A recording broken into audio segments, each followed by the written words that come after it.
यूँ तो मार्केट में डेली बेसिस पर आईपीओ आ ही रहे हैं। स्पेशली अगर हम बात करें 2021 की, एक आईपीओ का सीजन चल रहा है, या फिर ये इस तरह से समझे, जब भी मार्केट अपने ऑल टाइम हाई पे होती है या फिर अप ट्रेंड में रहती है, मैक्सिमम कंपनीज अपने आईपीओ लेके आती है। पास में भी कुछ ऐसा ही रहा है, अभी भी ऐसा ही हो रहा है। लेकिन इस बार अगर बात करें देश का, या फिर ये बात करें आईपीओ के इतिहास में, इंडिया के सबसे बड़ा आईपीओ लॉन्च होने जा रहा है।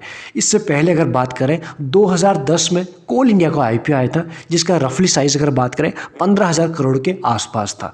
तो अगर हम बात करें कि सबसे बड़ा, यानी कि उससे भी बड़ा होने वाला है, ये काफ़ी इंपॉर्टेंट होने वाला है वीडियो। वो सारी छुपी हुई बातें हम इसमें कवर करने की कोशिश करेंगे, जो एक इन्वेस्टर को या फिर पेटीएम के बारे में अगर आप जानना चाहते हैं, समझ पाएंगे, सीख पाएंगे। यहाँ से कंपनी की जो शुरुआत हुई थी 2000 में हुई थी। कंपनी जो फॉर्म हुई थी बाय मिस्टर विजय शेखर शर्मा जी के द्वारा फॉर्म हुई थी कंपनी। एंड जो कंपनी के शुरुआती नेम है या फिर ये बात करें, जो रजिस्टर्ड नेम है 197 कम्युनिकेशन लिमिटेड है। बाद में जाके चीज़ें चेंज हो गई, एक चीज़ ये रही 2000 की। आगे बात करते हैं, जब कंपनी ने शुरुआत की थी अपनी जर्नी, तब as a value added service provider के फॉर्म में शुरुआत की थी। बाद में ओवर द ईयर कंपनी ने अपने आप को इवोल्व किया, कंपनी ने एक्सपेंड किया, चेंजेस किया, एंड उसके बाद आज के दिन में ऑनलाइन मोबाइल पेमेंट फर्म बन के कंपनी बैठी है।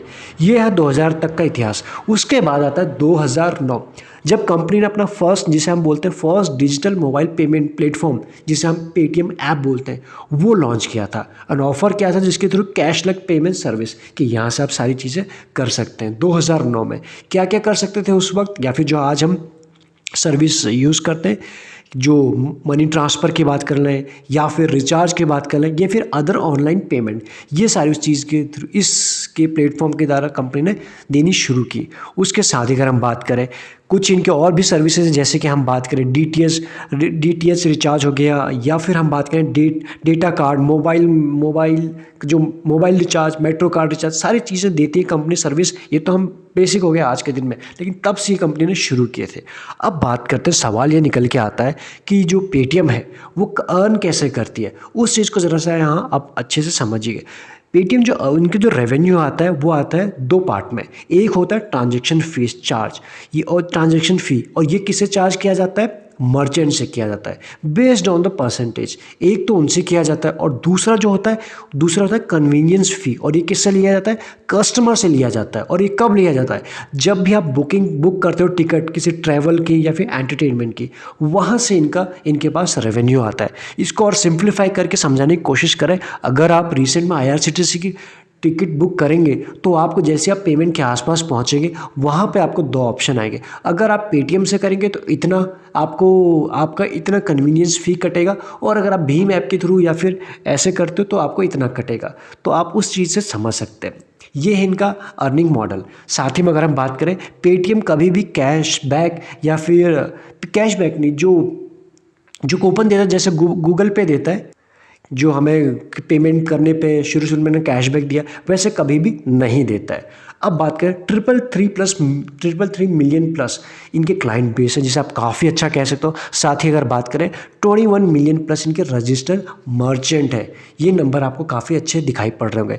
क्या क्या कर सकते हैं, या फिर जिस तरह ने शुरुआत की थी पेटीएम के थ्रू, आप यहाँ देख सकते हैं, बड़ी बेसिक है कि रिचार्ज कर सकते हैं, प्रीपेड मोबाइल रिचार्ज कर सकते हैं, रेंट पे कर सकते हैं, इलेक्ट्रिसिटी बिल कर सकते हैं, डीटीएच रिचार्ज कर सकते हैं, अपने गैस बुक कर सकते हैं, या फिर क्रेडिट कार्ड का बिल पे कर सकते हैं, और पेमेंट सर्विस काइंड ऑफ यहाँ से हम उनको कर सकते हैं। बुकिंग की बात करें, मूवी टिकट बुकिंग करते हैं, फ्लाइट बुकिंग कर सकते हैं। इन सभी जगहों को जब हम इन प्लेटफॉर्म को यूज़ करते हैं, यहीं से मर्चेंट से और कस्टमर से ये अपना रेवेन्यू को बढ़ाते हैं, फिर कमाते हैं। जब भी हम बुकिंग करते हैं, इस चीज़ को आप समझ गए, धीरे धीरे करके फनल बना के आगे बढ़ रहे हैं। और बाकी बस ticket, train ticket, car, bike, ये सारी चीज़ें आपको यहाँ पर मिलेंगे ही। इनके अभी तक के नंबर्स कैसे रहे, ज़रा इसको देखने की कोशिश कीजिए। जितने भी अभी रिसेंट की, या फिर इस तरह से समझने की कोशिश करें, आजकल के जो बिज़नेस है, आज के समय के, ये सभी जो, और जिनकी रिसेंट पर भी आईपीओ आए हैं, इससे पहले हमने कवर करने की कोशिश की थी पॉलिसी बाजार का भी आईपीओ आने वाला है। अगर आपने नहीं देखा, जस्ट अभी शाम को ही पोस्ट किया है, ज़रूर देखिएगा। उसमें पॉलिसी बाजार की बात कर लें, पेटीएम की ही बात कर लें, जोमेटो की बात कर लें, बाबू की नेशन की बात कर लें, या फिर हम देवयानी की बात कर लें, देवयानी ग्रुप का आया था, या बर्गर किंग की, या फिर कोई और भी, जितने भी ये आजकल के बिजनेस आए हैं, जो सभी ग्रोथ वाली कंपनी है, लेकिन इन सभी के नंबर क्या है, नेगेटिव में है। तो इससे हमें क्या समझ में आ रहा है, पॉलिसी बाजार के वीडियो में भी समझाने की कोशिश की थी कि जो कंपनीज है ये इन सभी का जो prime focus as of now बना है सिर्फ एक्सपेंशन के ऊपर बना है, मार्केट शेयर के ऊपर बना है। अभी इनका जो प्राइम फोकस है प्रॉफिटेबिलिटी के ऊपर वैसा नहीं बना हुआ है।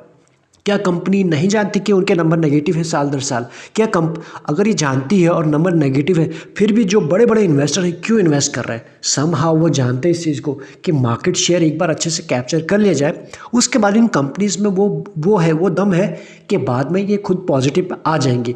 इसीलिए एज ऑफ नाउ हमें जितने भी नई आज के समय की बिजनेस वाली कंपनी है सभी के नंबर नेगेटिव में दिखाई पड़ रहा है।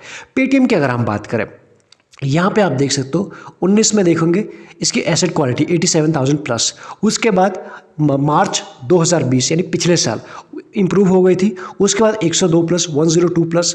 उसके बाद पिछले 2 क्वार्टर में यानी इस साल के मार्च में और इस साल के जून में आपको वापस डिप इसमें दिखाई पड़ रहा है। तो एसेट क्वालिटी बीच में इंप्रूव हुई थी लेकिन वापस इसमें हमें डिप दिखाई पड़ रहा है, ये आपके सामने। रेवेन्यू की अगर बात करें आप यहाँ देख सकते हो 19 में कितना था, मार्च के 19 में 35 प्लस, और एक साल बाद मार्च में 20 में कितना हुआ 35 प्लस, तो बिल्कुल उसी के आसपास था। एंड अगर हम क्वार्टरली बेसिस पे देखनी शुरू करें जून में कितना हुआ 2020 में 6,000 प्लस, फिर बीच में एक अच्छी खासी रिकवरी हुई थी मार्च में 2021 के। और इस रिसेंट क्वार्टर की बात करें जो इससे पहले निकला है जून में, उसमें फिर से हमें डिप दिखाई पड़ी थी। कोविड की मार डेफिनेटली पड़ी हुई है। और उसके बाद हमारे लिए इंपॉर्टेंट क्या होता है, पैट, प्रॉफिट आफ्टर टैक्स, जो 2019 में माइनस में था -42 CR प्लस, यानी 42 करोड़ से भी ऊपर माइनस में था। अभी वो कितना हो चुका है इस क्वार्टर में -3,000 प्लस, यानी अच्छा खासा कंपनी ने रिकवर किया हुआ है। इसीलिए बोल रहा हूँ ये नंबर्स तो हमें नेगेटिव दिखाई पड़ रहे हैं लेकिन ये जो कंपनीज हैं आज के समय की ये सारी की सारी अभी एज ऑफ इनका फोकस जो बना है मैक्सिमाइज अपने मार्केट शेयर के ऊपर बना हुआ है। इसलिए आगे समझने की कोशिश करते हैं। कुछ डिटेल्स हैं आपके सामने। आईपीओ की जो डेट ओपन हो गया, इसका पहले डेट क्लियर नहीं थी लेकिन अब 2-3 दिन पहले आ चुके हैं। 8 से 10 नवंबर के बीच में आप इसके आईपीओ के लिए अप्लाई कर सकते हैं। एंड इसकी जो फेस वैल्यू है 10 रुपया नहीं, 1 रुपया नहीं, 5 रुपया नहीं, 1 रुपया, इस चीज़ को ज़रा ध्यान देखिए। और आईपीओ का जो प्राइस बैंड है 2080 से 2150 के आसपास। और आपको और हमको कहाँ अप्लाई करना है, बिल्कुल कट ऑफ प्राइस पे। कितने शेयर मिलेंगे हमको मार्केट में, उस एक लॉट में होंगे 6 शेयर। साथ ही में जो लिस्टिंग होगी BSE और NSE पर होगी। इशू साइज़ की बात करें, यही हम बात करें कि सबसे बड़ा होने वाला है। इससे पहले जब कोल इंडिया का आया था 2010 में, उसका साइज़ था 15,000 यानी 15,000 करोड़ के आसपास। इसका दिखाई पड़ा 18,300 करोड़, काफ़ी बड़ा इशू साइज़ है। इसीलिए सबसे बड़ा हो चुका है आज के दिन देश का IPO। साथ ही अगर बात करें उसमें से जो फ्रेश रहेगा, इस टोटल में से फ्रेश इशू साइज जो है 8,300 CR का फ्रेश रहेगा। बाकी जो बचा 10,000 का वो होगा OFS के थ्रू, यानी एग्जिस्टिंग शेयर होल्डर अपना माल बेच के निकलेंगे। कौन निकल रहे देखेंगे इसी वीडियो में, लेकिन आपके सामने है। कुछ इंपॉर्टेंट डेट्स को कवर कर लेते हैं। सबसे पहले 8 से लेकर 10 के बीच में आप इसमें अप्लाई कर सकते हैं। नवंबर की बात कर रहे हैं, 15 को आपको अलॉटमेंट मिल जाएगा अगर आप लकी रहते हैं तो। और बाकी बात करें रिफंड की बात करें 16 को, एंड 17 नवंबर को आपके पास डीमैट अकाउंट में शेयर आ जाएंगे। और 18 को इस कंपनी की होगी लिस्टिंग। आगे समझते हैं।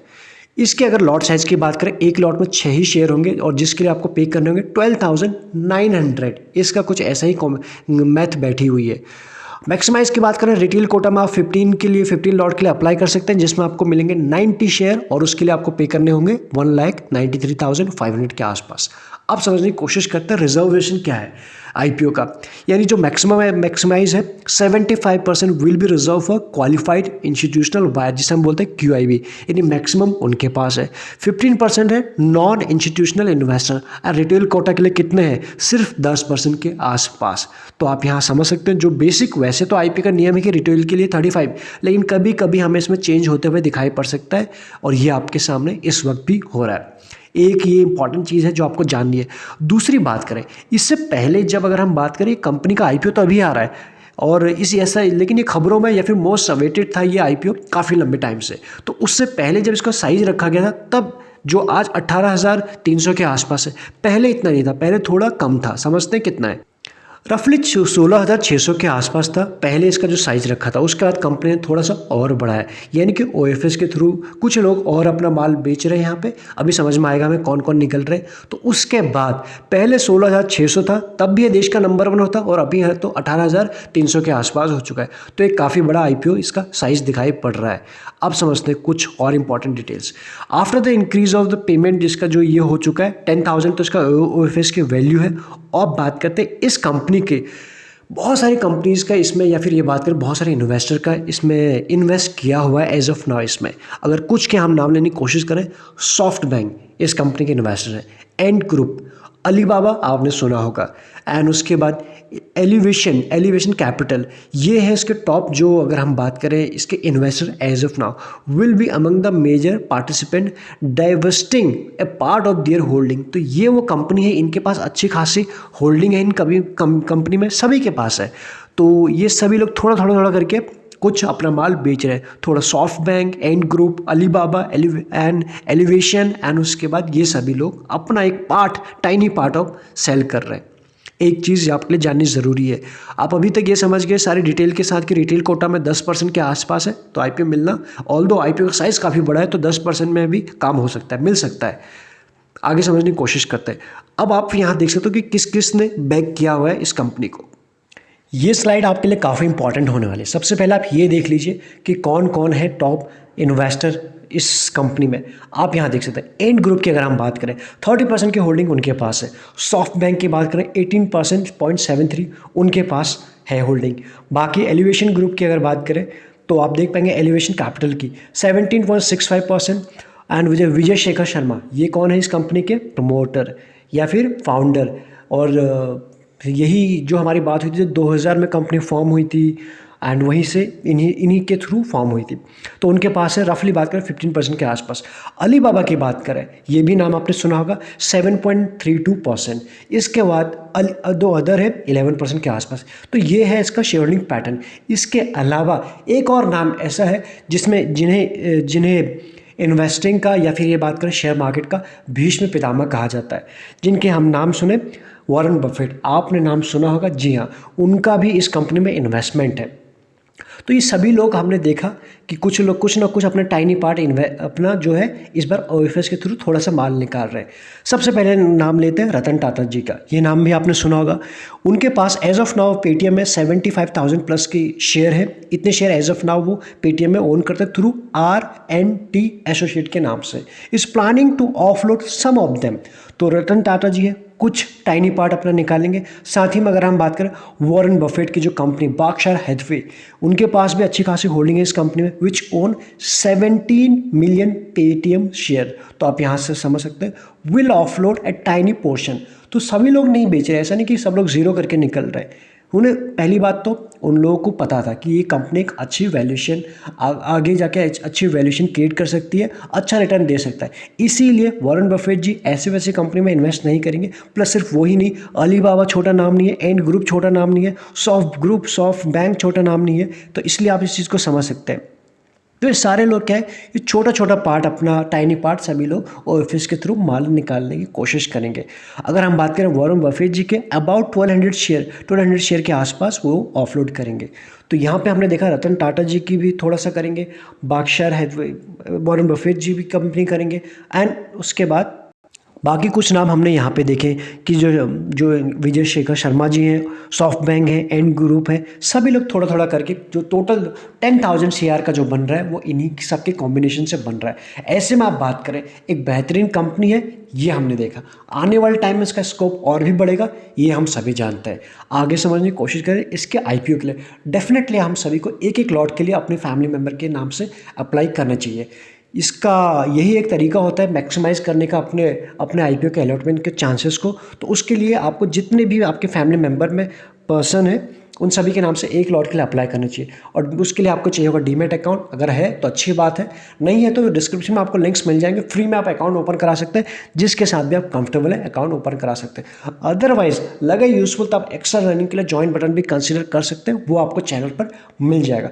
अगर आपको वीडियो अच्छा लगता है तो चैनल को सब्सक्राइब करिए, वीडियो को लाइक करिए please. Thank you so much.